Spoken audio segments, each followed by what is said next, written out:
Breaking news చూస్తున్నాం. Telangana Congress incharge Meenakshi Natarajan party వ్యవహారాలపై దృష్టి సారించారు. ఇందులో భాగంగా వరుస భేటీలు నిర్వహిస్తున్నారు.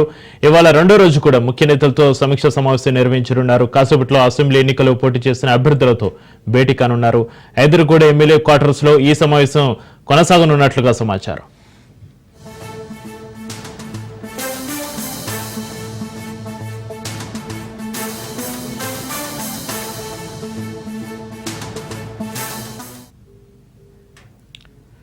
ఇవాళ చివెంల మహబూబ్ నగర్ పార్లమెంటు స్థానాలపై సమీక్ష సమావేశం నిర్వహిస్తారు.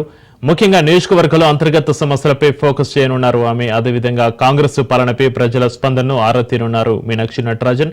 అండ్ స్థానిక ఎన్నికల్లో పార్టీల బలబలాల గురించి ఎంక్వైరీ చేయనున్నారు. కాగా వచ్చే నెల 5వ తేదీ వరకు హైదరాబాద్ లో ఉంటున్నారు మీనాక్షి నటరాజన్.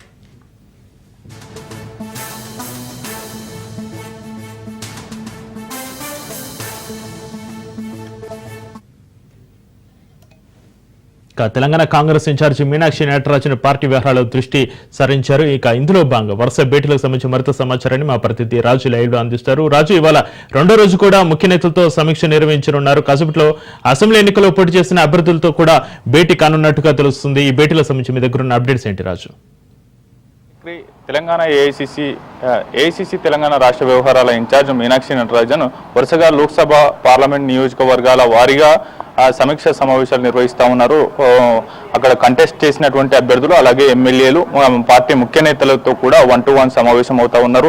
నిన్న 7 పార్లమెంట్ నియోజకవర్గాల నేతలతో ఆమె భేటీ అయ్యారు. ప్రధానంగా ఆదిలాబాద్, నిజామాబాద్, కరీంనగర్, పెద్దపల్లి, జహీరాబాద్, మల్కజ్గిరితో పాటు మెదక్ పార్లమెంటు పరిధిలోని ముఖ్య నేతలు, ఎమ్మెల్యేలు అలాగే కంటెస్టెడ్ క్యాండిడేట్లతో ఆమె వారి అభిప్రాయాలు సేకరించారు. ప్రధానంగా పార్టీ పనితీరు అలాగే ప్రభుత్వ పథకాల అమలు తీరు ఏ విధంగా ఉంది, క్షేత్రస్థాయిలో ఉన్నటువంటి లబ్ధిదారులు ఏమనుకుంటున్నారు ప్రభుత్వం గురించి, దాంతో పాటుగానే నియోజకవర్గాల్లో ఉన్నటువంటి అంతర్గత సమస్యలు ఉన్నాయా, విభేదాలు ఏమైనా ఉన్నాయా, ఎవరితోనైనా తమకు పొసగడం లేదా అనేటటువంటిది కూడా ఆమె ఆరా తీసినటువంటి పరిస్థితి ఉంది. రానున్న రోజుల్లో స్థానిక సంస్థల ఎన్నికల్లో విజయం సాధించాలంటే మీ దగ్గర ఉన్నటువంటి వ్యూహాలేంటి, పార్టీ బలోపేతం కోసం తీసుకోవాల్సిన అధిష్టానం అలాగే రాష్ట్ర నాయకత్వం తీసుకోవాల్సినటువంటి కార్యాచరణ ఎలా ఉంటే బాగుంటుంది, దాంతో పాటుగానే మరింత బలోపేతం క్షేత్రస్థాయి నుంచి పార్టీ కావాలంటే ఎటువంటి కార్యాచరణతో ముందుకు వెళ్తే బాగుంటుంది అనేటటువంటి అంశాలకు సంబంధించి ఆమె అభిప్రాయాలు సేకరించారు. దాంతో పాటుగానే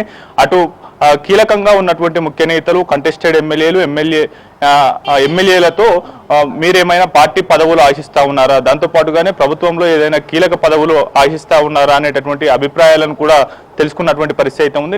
నిన్న పలువురు మంత్రివర్గ ఆశావాహులు ప్రేమ్ సాగర్ రావుతో పాటు ఎమ్మెల్యే వివేక్ వెంకటస్వామి అలాగే మక్కన్ సింగ్ రాజ్ ఠాకూర్లు కూడా ఆమెతో వ్యక్తిగా 1-to-1 సమావేశం అయ్యారు. అయితే మంత్రివర్గంలో తమను అవకాశం కల్పించాలి, తమకున్నటువంటి ప్రాధాన్యతలు కావచ్చు, తమకున్నటువంటి ఎక్స్పీరియన్స్ కావచ్చు, పార్టీకి అందించినటువంటి సేవలను అదేవిధంగా గుర్తు చేసినటువంటి పరిస్థితి అయితే ఉంది. ప్రేమ్ సాగర్ రావు సుదీర్ఘంగా పార్టీని నమ్ముకొని ఉన్నాను అనేటటువంటిది కూడా ఏఐసిసి వ్యవహారాల ఇన్ఛార్జ్ మీనాక్షి నటరాజన్ కు చెప్పగా, వివేక్ వెంకటస్వామి మంత్రి శ్రీధర్ బాబు పైన ఫిర్యాదు చేసినట్లు తెలుస్తా ఉంది. నియోజకవర్గంలో ప్రోటోకాల్ పాటించడం లేదు అనేది కూడా ఆ జిల్లాకు సంబంధించినటువంటి ప్రోటోకాల్ పాటించడం లేదనేది ఫిర్యాదు చేశారు. దాంతో పాటుగానే మంత్రి శ్రీధర్ బాబుతో పాటు స్థానికంగా ఉన్నటువంటి ఎమ్మెల్యేలు ప్రేమ్ సాగర్ రావుకు సపోర్ట్ చేస్తూ ఉన్నారు అనేది కూడా వారు మీనాక్షి నటరాజన్ దృష్టికి తీసుకువెళ్లారు. దాంతోపాటుగానే మంత్రివర్గ హామీ మేరకే తాను కాంగ్రెస్ పార్టీలో ఎన్నికల ముందు చేరడం జరిగింది అనేది కూడా చెప్పినట్లు తెలుస్తా ఉంది. మరోవైపు రాజ్ ఠాకూర్ కూడా తనకు మంత్రివర్గంలోకి తీసుకోవడానికి తన సామాజిక వర్గం మోస్ట్ బ్యాక్వర్డ్ క్లాస్గా ఉంది, దాని నుంచి ఇప్పటి వరకు మంత్రివర్గంలో ఎవరూ లేరు, వారితో పాటుగానే పార్టీకి అనేక పదవుల్లో నేను అందించినటువంటి సేవలు కూడా చూసి తనకు అవకాశం ఇవ్వాలనేటటువంటిది కూడా తాను కూడా మంత్రివర్గానికి ఎలిజిబుల్గా ఉన్నట్లు ఆమెకు వివరణ ఇచ్చుకున్నటువంటి పరిస్థితి అయితే ఉంది.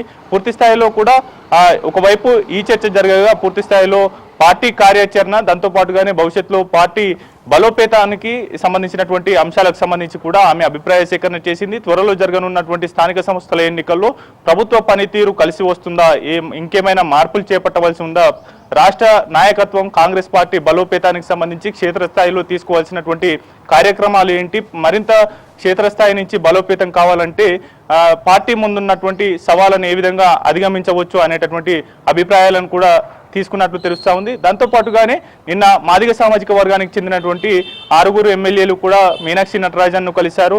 మాదిగ సామాజిక వర్గ ఎమ్మెల్యేలకు మంత్రివర్గంలో ఒకరికి స్థానం కల్పించాలనేది కూడా ఆమెను కోరినటువంటి పరిస్థితి అయితే ఉంది. ఇవాళ మాదిగ సామాజిక వర్గ నేతలు ఢిల్లీ వెళ్లి అధిష్టాన పెద్దలను కూడా కలవబోతా ఉన్నారు. నిన్న 7 పార్లమెంటు పరిధిలోని ముఖ్య నేతలతో మీనాక్షి నటరాజన్ అభిప్రాయ సేకరణ చేసింది. 1-to-1 సమావేశమైంది. ఇవాళ మరి కాసేపట్లో హైదర్గూడ ఎమ్మెల్యే క్వార్టర్స్ లో మీనాక్షి నటరాజన్ ఇవాళ 3 పార్లమెంటు నియోజకవర్గాలలో ఉన్నటువంటి ముఖ్య నేతలు ఎమ్మెల్యేలు కంటెస్టెడ్ అభ్యర్థులతో ఆమె 1-to-1 సమావేశం కాబోతా ఉన్నారు. మొదట చేవెళ్ల పార్లమెంట్ నియోజకవర్గంలో ఉన్నటువంటి అసెంబ్లీల వారీగా కూడా ఆమె సమావేశం అవుతారు. అనంతరం మహబూబ్ నగర్ ఎమ్మెల్యేలతో అలాగే కంటెస్టెడ్ క్యాండిడేట్లతో కూడా ఆమె అభిప్రాయాలు సేకరిస్తారు. ఆ తర్వాత చివరిగా హైదరాబాద్ పార్లమెంటు పరిధిలో ఉన్నటువంటి కీలక నేతలు ముఖ్య నేతలతో కూడా ఆమె అభిప్రాయాలు తీసుకోనుంది. ఇవాళ మధ్యాహ్నం 1 గంటల వరకు ఈ యొక్క 1-to-1 సమావేశాలు కొనసాగనున్నాయి. ఆ తర్వాత మీనాక్షి నటరాజన్ జై హింద్ ర్యాలీలో కుత్బుల్లాపూర్ పరిధిలో ఉన్నటువంటి నిజాంపేట్లో నిర్వహిస్తున్నట్టు కాంగ్రెస్ పార్టీ ఏఐసిసి ఆదేశాల మేరకు నిర్వహిస్తున్నటువంటి జై హింద్ ర్యాలీలో ఆమె పార్టిసిపేట్ చేయబోతా ఉన్నారు. చక్రి అయితే రాజు, స్థానిక ఎన్నికల్లో పార్టీల బలబలాల గురించి ఎంక్వైరీ చేస్తున్న ఈ నేపథ్యంలో అదేవిధంగా గ్రౌండ్ లెవెల్లో కూడా కాంగ్రెస్ పార్టీ గురించి ప్రజలు ఏమనుకుంటున్నారని కూడా ఎంక్వైరీ చేస్తున్న ఈ నేపథ్యంలో పార్టీకి ఎలాంటి సలహాలు సూచనలు ఇస్తున్నారు మీనాక్షి నటరాజన్? అదేవిధంగా ఈ భేటీలు ఇంకెన్ని రోజులు కొనసాగే అవకాశం ఉంది? పార్టీ బలోపేతానికి తన సలహాలు సూచనలు ఏ విధంగా పనిచేస్తున్నాయి? వచ్చే నెల 5వ తేదీ వరకు కూడా మీనాక్షి నటరాజన్ తెలంగాణలోనే ఉండనున్నారు. అయితే నిశ్చితంగా పార్టీకి సంబంధించినటువంటి అంతర్గత పోరుకు సంబంధించి అలాగే వివిధ నియోజకవర్గాల్లో ఉన్నటువంటి కొత్త పాత నేతల మధ్య విభేదాలను కూడా బుజ్జగించేటటువంటి ప్రయత్నాలు చేస్తూ ఉన్నారు. వాటిని సరిదగించే ప్రయత్నం కూడా చేస్తున్నటువంటి పరిస్థితి అయితే ఉంది. పూర్తి స్థాయిలో కొత్త పాత నేతలను ఎమ్మెల్యేలు ఎంపీలు వివిధ పార్టీ పదవులతో పాటు అటు రాజ్యాంగబద్ధ పదవుల్లో ఉన్నటువంటి చట్టసభల్లో ఉన్నటువంటి నేతలు కూడా కొత్త పాత నేతలను కలుపుకోపోవాలి. మీరే విభేదించి వెళ్తే గనక పార్టీలో చీలికలు వస్తాయనేది కూడా ఆమె దిశానిర్దేశం చేశారు. దాంతో పాటుగానే ప్రభుత్వం అమలు చేస్తున్నటువంటి ప్రతి ఒక్క సంక్షేమ పథకాన్ని క్షేత్రస్థాయిలో ఉన్నటువంటి లబ్ధిదారులకు అందజేయాలి. కాంగ్రెస్ పార్టీ క్యాడర్లో జోష్ నింపే విధంగా కూడా క్యాడర్ను సన్నద్ధనం చేస్తూ ప్రభుత్వం అందిస్తున్నటువంటి ప్రతి పథకాన్ని క్షేత్రస్థాయిలో ప్రచారం చేసే దిశగా కూడా క్యాడర్లకు కార్యకర్తలకు కూడా దిశానిర్దేశం ఎప్పటికప్పుడు ఎమ్మెల్యేలు ఎంపీలు చేయాల్సినటువంటి బాధ్యత మీ పైన ఉంది. అదేవిధంగా పార్టీకి ఏళ్ల తరబడి పనిచేస్తున్న వారిని కూడా పార్టీ ఎట్టి పరిస్థితుల్లో గుర్తుపెట్టుకుంటుంది. వారికి తప్పకుండా అవకాశాలు ఇస్తాము. కాకపోతే పార్టీ అధికారంలో ఉంది కాబట్టి ప్రభుత్వంలో ఇటు పార్టీలో వారిని అకామిడేట్ చేస్తాం, కానీ మీరు బాహాటంగా తగాదాలు పెట్టుకోకండి. ఏమైనా ఇతర నేతలతో ఇబ్బందులు విభేదాలు ఉంటే గనక తనతో నేరుగా చెప్పవచ్చు. వాటిని అంతర్గతంగా కూర్చొని చర్చించుకొని పరిష్కరించుకుందాం అనేటటువంటి అంశానికి సంబంధించి ఆమె అభిప్రాయాలు సేకరించింది. దాంతో పాటుగానే అటు ప్రభుత్వ పథకాలను ఎట్టి పరిస్థితుల్లో క్షేత్రస్థాయిలోకి జనంలోకి తీసుకువెళ్లేటటువంటి బాధ్యత కూడా మీపైనే ఉంది అనేది కూడా ఆమె దిశానిర్దేశం చేసినటువంటి పరిస్థితి అయితే ఉంది. Chakri right, thank you Raju.